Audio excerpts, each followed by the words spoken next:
अॼु जेका सिंध तव्हांजो 30 साल जो पॉलिटिकल तजर्बो एक्सपीरियंस ऐं सिंध जी सियासत में इलाही तव्हां सरगर्म रहिया आहियो। हींअर त पंहिंजी पार्टी खे तव्हां लीड पिया कयो। अॼोकी सिंध तव्हांखे कीअं थी नज़र अचे? अॼु सिंध जी जेका सूरत हाल आहे उहा इंतिहाई ॾुखो ईंदड़ ऐं तमामु गंभीर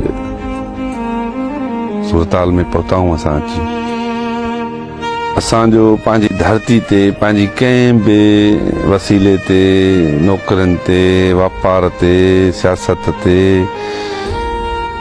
सकाफ़त ते कंहिं बि हवाले सां को बि अख़्तियार कोन्हे को त असां पंहिंजी मर्ज़ी सां असां पंहिंजे ख़्वाहिश मुताबिक़ असां पंहिंजी दिलि सां का हिकिड़ी शइ करे सघूं। उन करे असां सम्झूं था त सिंध हींअर मुकमिल तरह पंजाब जी कॉलोनी आहे।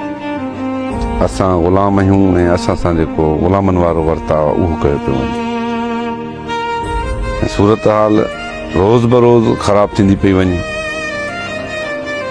सिंध जेका कुदरती वसीलनि सां मालामाल आहे उन जा उहे सभु वसीला पाकिस्तान ऐं इस्लाम जे नाले में पंजाब जे कब्ज़े में आहिनि। नौकरियूं उन्हनि वटि आहिनि, फ़ौज उन्हनि जी आहे, पॉलिसियूं उन्हनि जूं पियूं हलनि, सियासत उन्हनि जी आहे। ही जेके माण्हू थोरा घणा चूंडजी असेंबलियुनि ते मथे पहुचनि था उहे सभु उन्हनि जे आशीर्वाद सां अचनि था।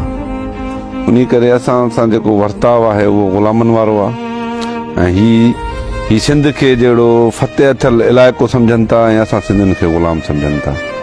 ऐं ग़ुलामनि जी कहिड़ी हैसियत हूंदी आहे तव्हां अंदाज़ो लॻाए सघो था पाण।